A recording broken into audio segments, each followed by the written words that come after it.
ವೀಕ್ಷಕರೇ, ಈ ವಿವಾದಗಳು ಯಾರನ್ನು ಬಿಟ್ಟಿದ್ದಲ್ಲ. ಅದರಲ್ಲೂ ಮನರಂಜನಾ ಕ್ಷೇತ್ರದ ಕಲಾವಿದರಿಗಂತೂ ಇವು ಕಟ್ಟಿಟ್ಟ ಕಾಣಿಕೆಗಳು ಇದ್ದ ಹಾಗೆ. ವಿವಾದಗಳು ನಟ ನಟಿಯರ ಸುತ್ತ ಸದಾ ಸುತ್ತತಾನೆ ಇರ್ತವೆ. ಅವು ನಿಜ ಇರಲಿ ಸುಳ್ಳೇ ಆಗಿರ್ಲಿ, ಜನ ಮಾತ್ರ ಇದ್ಯಾವುದರ ಪರಾಮರ್ಶೆ ನಡೆಸದೆ ಅವುಗಳನ್ನ ಸುಲಭವಾಗಿ ನಂಬ್ತಾರೆ. ಇದೇ ಕಾರಣಕ್ಕೆ ಅವು ಹಲವು ಸಲ ನಿಜ ಆಗಿರದೆ ಇದ್ರೂ ಕೂಡ ದೀರ್ಘಕಾಲದವರೆಗೂ ಜೀವಂತವಾಗಿ ಜನರ ಬಾಯಲ್ಲಿ ಹರಿದಾಡ್ತಾನೆ ಇರ್ತವೆ. ಕನ್ನಡದ ಮಟ್ಟಿಗಂತೂ ಮೊದಲಿಂದಲೂ ಈ ಬಗೆಯ ವಿವಾದಗಳಲ್ಲಿ ಹೆಚ್ಚು ಗುರುತಿಸಿಕೊಂಡವರು ಅಂದರೆ ಅದು ರಿಯಲ್ ಸ್ಟಾರ್ ಉಪೇಂದ್ರ. ಇವರ ಕರಿಯರ್ ಉತ್ತುಂಗದಲ್ಲಿ ಇದ್ದಂತ ಸಮಯದಲ್ಲಿ ಇವರ ಕುರಿತಾಗಿ ಅದೆಷ್ಟು ಗಂಭೀರ ಆರೋಪಗಳು, ವಿವಾದಗಳು ಚಾಲ್ತಿಯಲ್ಲಿದ್ವು. ಅವರ ಕುರಿತಾದಂತ ಗಾಸಿಪ್ಗಳ ಪೈಕಿ ಇದ್ದಂತ ಅಂಥ ಒಂದು ಮುಖ್ಯ ಗಾಸಿಪ್ ಒಂದಕ್ಕೆ ಉತ್ತರ ಕೊಡುವಂತ ಸಲುವಾಗಿನೇ ಅವರು ಉಪೇಂದ್ರ ಚಿತ್ರದಲ್ಲಿ ಏನಿಲ್ಲ ಹಾಡನ್ನ ರಚಿಸಿದ್ದು.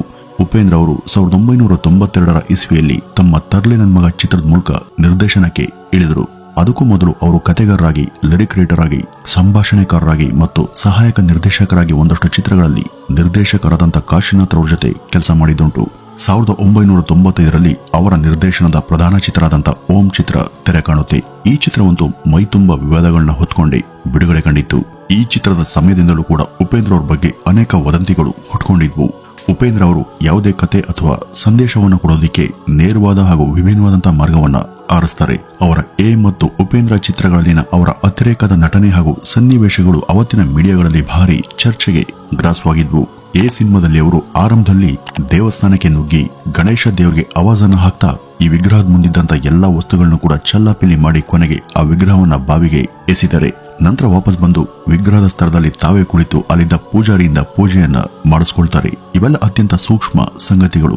ಜನರ ಧಾರ್ಮಿಕ ಭಾವನೆಗಳನ್ನ ಕೆರಳುವಂತೆ ಮಾಡುವ ಇಂಥ ಪ್ರಯೋಗಗಳನ್ನ ಅವತ್ತಿನ ಕಾಲಕ್ಕೆ ಅಷ್ಟು ನೈಜವಾಗಿ ತೋರಿಸುವಂತ ಧೈರ್ಯವನ್ನ ಮಾಡಿದ್ದು ಉಪೇಂದ್ರ ಮಾತ್ರ. ಇವೆಲ್ಲ ಅವತ್ತಿನ ಸಮಾಜದ ಒಂದು ವರ್ಗವನ್ನ ಕೆಣಕಿ ಅವರೆಲ್ಲ ಉಪೇಂದ್ರರವರ ವಿರುದ್ಧ ಮಾತನಾಡುವಂತೆ ಮಾಡಿದ್ವು. ಅವತ್ತು ಈಗಿನಂತೆ ಸೋಷಿಯಲ್ ಮೀಡಿಯಾ ಹಾಗೂ ವಾಹಿನಿಗಳು ಇರಲಿಲ್ವಾದ್ರೂ ಇದ್ದ ಎಲ್ಲ ಪತ್ರಿಕೆ ಹಾಗೂ ಮ್ಯಾಗಝಿನ್ಗಳಲ್ಲಿ ಈ ಬಗ್ಗೆ ಅವರ ವಿರುದ್ಧ ಎಷ್ಟೋ ಲೇಖನಗಳು ಪ್ರಕಟವಾಗಿದ್ವು. ಅನೇಕರು ಉಪೇಂದ್ರರವರ ಏಳಿಗೆಯನ್ನು ಸಹಿಸದೆ ಅವ್ರ ಬಗ್ಗೆ ತಮ್ಮ ಸಿನಿಮಾಗಳಲ್ಲೂ ಕೂಡ ಟೀಕೆ ಮಾಡೋದಕ್ಕೆ ಶುರು ಮಾಡಿದ್ರು. ಇನ್ನು ಮುಂದುವರೆದು ಹೇಳುವುದಾದರೆ, ಆ ಒಂದು ಕಾಲದಲ್ಲಿ ಕನ್ನಡದಲ್ಲಿ ಕೆಲವೊಂದು ಸಿನಿಮಾಗಳು ಸೃಷ್ಟಿಯಾಗಿದ್ದೆ ಅನೇಕರು ಉಪೇಂದ್ರ ಅವ್ರ ಮೇಲಿದ್ದಂತ ತಮ್ಮ ಕಹಿ ಹಾಗೂ ಅಸಮಾಧಾನವನ್ನು ಹೊರಹಾಕೋದಕ್ಕೆ ಆರಿಸಿದ್ದು ಸಿನಿಮಾಗಳನ್ನೇ. ಆದ್ರೆ ಅಷ್ಟೆಲ್ಲ ರೀತಿಯಲ್ಲಿ ಟೀಕೆಗೆ ಒಳಗಾದಂತ ಉಪೇಂದ್ರ ಅವರು ಇವತ್ತು ಅಂತಾರಾಷ್ಟ್ರೀಯ ಮಟ್ಟದಲ್ಲಿ ಹೆಸರು ಮಾಡಿರುವಂತ ವ್ಯಕ್ತಿ. ಅಂಥ ಕನ್ನಡದ ಯಾವ ಚಿತ್ರಗಳಲ್ಲಿ ನಟ ನಿರ್ದೇಶಕರಾದಂತ ಉಪೇಂದ್ರ ಅವರನ್ನ ಹೇಗೆಲ್ಲ ಟೀಕೆ ಮಾಡಲಾಗಿದೆ ಹಾಗೂ ಯಾವ ಕಾರಣಕ್ಕಾಗಿ ಟೀಕೆ ಮಾಡಲಾಗಿದೆ, ಈ ಎಲ್ಲ ಟೀಕೆಗಳಿಗೆ ಉಪೇಂದ್ರ ಅವರು ಪ್ರತಿಕ್ರಿಯೆ ಕೊಟ್ಟಂತ ಬಗೆ ಹೇಗೆ, ಬನ್ನಿ ವೀಕ್ಷಕರೇ ಇವತ್ತಿನ ಈ ವಿಡಿಯೋದಲ್ಲಿ ಇಂಥ ಅಪರೂಪದ ರೋಚಕ ಸಂಗತಿಗಳನ್ನ ಈ ಮುಂದೆ ತಿಳಿತಾ ಹೋಗೋಣ.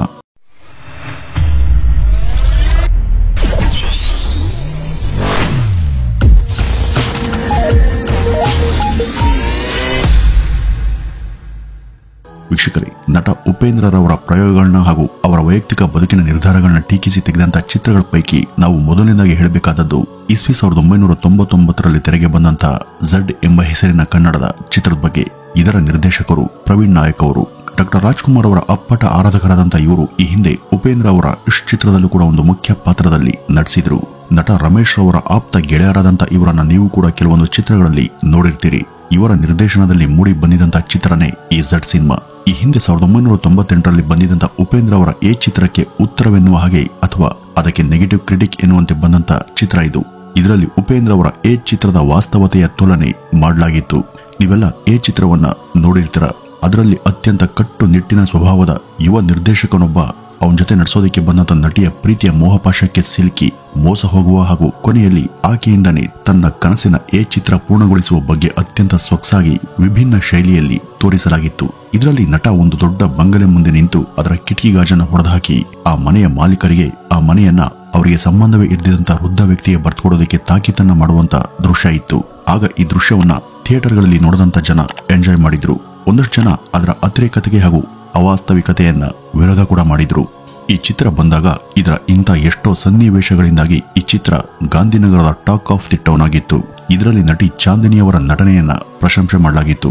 ಓಂ ಚಿತ್ರದ ಸಮಯದಿಂದಲೂ ಕೂಡ ಉಪೇಂದ್ರ ಹಾಗೂ ಪ್ರೇಮಾರವರ ಬಗ್ಗೆ ಅನೇಕ ವದಂತಿಗಳು, ಗುಸುಗುಸುಗಳು ಕೇಳಿಬರ್ತಿದ್ವು. ಈ ಹಿಂದೆ ಕನ್ನಡದ ಸವ್ಯಸಾಚಿ, ಆಟ ಹುಡುಗಾಟ ಚಿತ್ರಗಳಲ್ಲಿ ನಟಿಸಿದಂತ ಪ್ರೇಮಾರವರಿಗೆ ಅವರ ಕರಿಯರ್ನಲ್ಲಿ ಅತ್ಯಂತ ದೊಡ್ಡ ಬ್ರೇಕ್ ಅನ್ನು ಕೊಟ್ಟ ಚಿತ್ರ ಅಂದ್ರೆ ಅದು ಓಂ. ಈ ಚಿತ್ರದ ಸಕ್ಸಸ್ ಬಳಿಕ ಅವರು ತೆಲುಗು, ತಮಿಳು ಹಾಗೂ ಮಲಯಾಳಂನಲ್ಲೂ ಕೂಡ ಸ್ಟಾರ್ ಹೀರೋಗಳ ಜೊತೆ ನಟಿಸಿದ್ರು. 1996ರಿಂದ 2003ವರೆಗೂ ಪ್ರೇಮ ಕನ್ನಡವೂ ಸೇರಿದಂತೆ 3-4 ಚಿತ್ರರಂಗಗಳ ಹಾಗೂ ದಕ್ಷಿಣದ ಅತ್ಯಂತ ಯಶಸ್ವಿ ಹಾಗೂ ಬಹುಬೇಡಿಕೆಯ ನಟಿಯಾಗಿದ್ರು. ವೀಕ್ಷಕರ, ಕೂದಲು ಉದುರುವುದು, ತಲೆ ಹೊಟ್ಟಿನ ಸಮಸ್ಯೆ, ಹೇರ್ ರೀಗ್ರೋತ್ ಹಾಗೂ ಎಲ್ಲಾ ಕೂದಲಿನ ಸಮಸ್ಯೆಗೆ ಲಿಫಿ ಲೈಫ್ 1 ಮತ್ತೆ ಲಿಫಿ ಲೈಫ್ 2 ಅನ್ನು ಬಳಸಿ ಯಾವುದೇ ಸೈಡ್ ಎಫೆಕ್ಟ್ ಇಲ್ಲದ ಪ್ರಾಡಕ್ಟ್ಗಳು. ಹೆಚ್ಚಿನ ಮಾಹಿತಿಗಾಗಿ ಸ್ಕ್ರೀನ್ ಮೇಲೆ ಕೊಟ್ಟಿರುವಂತಹ ನಂಬರ್ಗೆ ಸಂಪರ್ಕಿಸಿ. ನಟ ಮತ್ತು ನಿರ್ದೇಶಕ ಉಪೇಂದ್ರ ಅವರು ಪ್ರೇಮಾರವರನ್ನ ಇಷ್ಟಪಡ್ತಿದ್ದಾರೆ. ಅವರು ಪ್ರೇಮಾರಿಗೆ ಪ್ರಪೋಸ್ ಅನ್ನು ಮಾಡಿದಾಗ ಸ್ಟಾರ್ ಹೀರೋಯಿನ್ ಆಗಿದ್ದಂತ ಅವರು ಉಪೇಂದ್ರ ಅವರನ್ನ ಅವಮಾನಿಸಿ ಅವರೊಬ್ಬ ಏಕಶಿತ್ ನಿರ್ದೇಶಕ ಮಾತ್ರ ಅಂತ ಜರೆದು ಅವಮಾನಿಸಿದ್ರು. ಇದರಿಂದ ಹತಾಶೆಗೆ ಒಳಗಾದಂತ ಉಪೇಂದ್ರ ಅವರು ಇದೇ ಕಾರಣಕ್ಕೆ ಅವರಿಗೆ ಸರಿಯಾದ ಉತ್ತರ ಕೊಡೋದಕ್ಕೇನೆ ತಮ್ಮ ಚಿತ್ರ ತೆಗೆದರು ಅಂತ ಜನರೆಲ್ಲ ಮಾತನಾಡದಂತ ಕಾಲ ಅದು.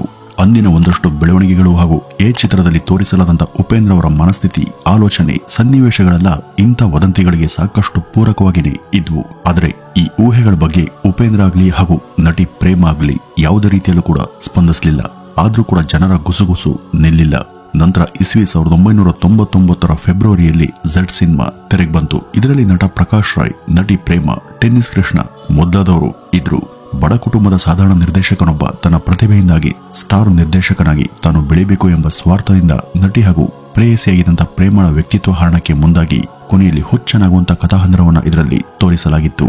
ನಿರ್ದೇಶಕನೊಬ್ಬ ಹಣ ಹಾಗೂ ಹೆಸರಿನ ಅಮಲ್ನಲ್ಲಿ ಕಳೆದು ಹೋದ್ರೆ ಆತನಲ್ಲಿ ಇರುವಂತ ಪ್ರತಿಭೆ ಮರೆಯಾಗಿ ಅವನು ನೈತಿಕತೆ ಇಲ್ಲದೆ ಸರ್ವಾಧಿಕಾರಿಯಂತೆ ವರ್ತಿಸಬೇಕಾಗುತ್ತೆ ಅಂತ ಜನರಿಗೆ ಈ ಚಿತ್ರದ ಮೂಲಕ ಅರ್ಥ ಮಾಡಿಸೋದಕ್ಕೆ ನಿರ್ದೇಶಕರು ಇಲ್ಲಿ ಪ್ರಯತ್ನಿಸಿದ್ರು. ಹಾಗೂ ಇದರ ಅನೇಕ ಕಡೆ ಉಪೇಂದ್ರ ಅವರನ್ನ ಹಾಗೂ ಅವರ ಚಿತ್ರದ ಸನ್ನಿವೇಶಗಳ ಅಣಕನ್ನ ಮಾಡಲಾಗಿತ್ತು. ಆದರೆ ಈ ಬಗ್ಗೆ ಮಾತನಾಡ್ತಾ ನಿರ್ದೇಶಕರಾದಂತ ಪ್ರವೀಣ್ ನಾಯಕ್ ಅವರು ಈ ಚಿತ್ರಕ್ಕೂ ಹಾಗೂ ಉಪೇಂದ್ರ ಅವರ ಸಿನಿಮಾಗೂ ಯಾವುದೇ ಸಂಬಂಧ ಇಲ್ಲ. ಈ ಚಿತ್ರವನ್ನ ಯಾರ ಹೆಸರನ್ನ ಕೆಡಿಸುವ ಸಲುವಾಗಿ ಕೂಡ ನಾನು ತೆಗೆದಿಲ್ಲ. ಒಂದ್ ರೀತಿ ಸಿನಿಮಾನೇ ನನಗೆ ಈ ಚಿತ್ರದ ಕತೆ ಮಾಡೋದಕ್ಕೆ ಸ್ಫೂರ್ತಿ ಅಂತ ಹೇಳಿದ್ರು. ಇನ್ನು ನಟ ಉಪೇಂದ್ರ ಅವರನ್ನ ಸಂಪೂರ್ಣವಾಗಿ ಟ್ರೋಲ್ ಮಾಡದಂತ ಇನ್ನೊಂದು ಕನ್ನಡ ಸಿನಿಮಾ ಅಂದ್ರೆ ಅದು ನವರಸ ನಾಯಕ ಜಗ್ಗೇಶ್ ರವರ ನಟನೆಯ ಜಿತೇಂದ್ರ ಎಂಬ ಸಿನಿಮಾ. ಈ ಒಂದು ಸಿನಿಮಾ 2001ರಲ್ಲಿ ತೆರೆಗೆ ಬಂದಿತ್ತು. ಇದನ್ನ ನಟ ಹಾಗೂ ನಿರ್ದೇಶಕರಾದಂತ ವಿಶ್ವನಾಥ್ ಎಂಬುವರು ನಿರ್ದೇಶನ ಮಾಡಿದ್ರು. ಇವರು 80ರ ದಶಕದಲ್ಲಿ ಕನ್ನಡದ ರಾಜಣ್ಣರವರ ಅನೇಕ ಚಿತ್ರಗಳಲ್ಲಿ ಖಳನಟರಾಗಿ, ಪೋಷಕ ನಟರಾಗಿ ನಟಿಸಿದ್ದಾರೆ. ಇನ್ನು ನಟ ಜಗ್ಗೇಶ್ ಹಾಗೂ ಉಪೇಂದ್ರ ಅವರ ನಡುವಿನ ಅಸಮಾಧಾನದ ಬಗ್ಗೆ ನಿಮಗೆ ಗೊತ್ತಿರಬಹುದು.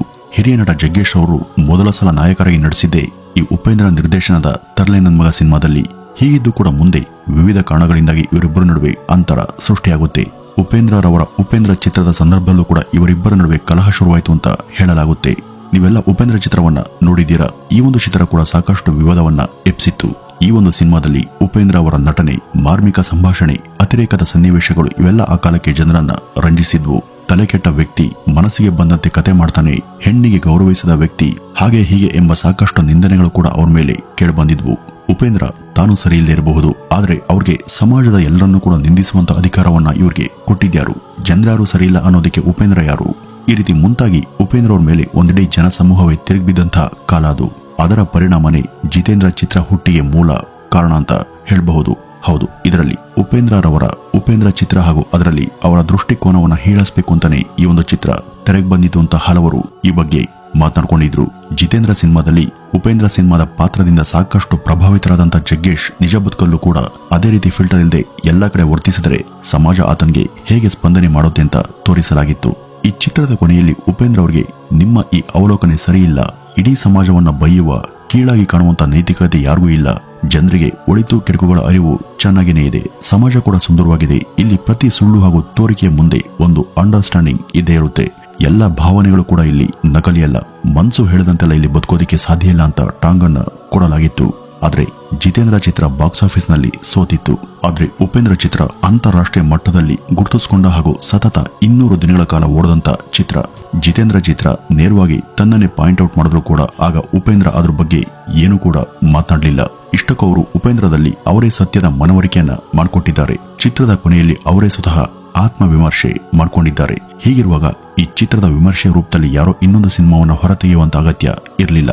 ಆದ್ರೂ ಕೂಡ ಉಪೇಂದ್ರ ಅವರು ಈ ಯಾವುದರ ಬಗ್ಗೆ ಕೂಡ ಆಗ ಮಾತನಾಡಲಿಲ್ಲ. ಮುಂದೆ 2015ರಲ್ಲಿ ಇವರ ಉಪ್ಪಿಟ್ಟು ಚಿತ್ರ ತೆರೆಗೆ ಬಂದಾಗ ಅದು ಕೂಡ ಒಂದಷ್ಟು ವಿವಾದ ಸೃಷ್ಟಿ ಮಾಡಿತ್ತು. ಇದರಲ್ಲಿ ಈ ಹಿಂದೆ ತಮ್ಮ ಬಗ್ಗೆ ಯಾರೆಲ್ಲ ಏನೆಲ್ಲ ಮಾತನಾಡ್ತಿದ್ರು ಅವರನ್ನೆಲ್ಲ ಉಪೇಂದ್ರ ಅವರು ತರಾಟೆಗೆ ತೆಗೆದುಕೊಂಡು ಎಲ್ಲರ ಕಾಲಿಡಿತದೆ ಕಾಲ ಎಂಬ ಹಾಡಿನ ಮೂಲಕ ಉತ್ತರ ಕೊಟ್ಟಿದ್ರು. ವೀಕ್ಷಕರೇ, ಇವೆಲ್ಲ ಅವರನ್ನ ಅಣಕನ್ನ ಮಾಡೋದಕ್ಕೆ ತೆಗೆದಂತ ಸಿನಿಮಾಗಳು ಅಥವಾ ಕಾಕತಾಳೀಯವೇನೋ ಎಂಬಂತೆ ಬಂದಂತ ಸಿನಿಮಾಗಳು ಗೊತ್ತಿಲ್ಲ. ಆದರೆ ಕೆಲಸದಲ್ಲಿ ಶ್ರದ್ಧೆ ಇರೋರು ಒಂದೊಂದೇ ಮೆಟ್ಟಿಲನ್ನ ಏರ್ತಾ ಹೋಗ್ತಾರೆ ಅನ್ನೋದಕ್ಕೆ ಉಪೇಂದ್ರ ಅವರ ಇವತ್ತಿನ ಈ ಒಂದು ಬೆಳವಣಿಗೆನೇ ಸಾಕ್ಷಿ ಅಂತ ಹೇಳ್ತಾ ಈ ಒಂದು ವಿಡಿಯೋವನ್ನ ಇಲ್ಲಿಗೆ ಮುಗಿಸೋಣ. ನಮಸ್ಕಾರ.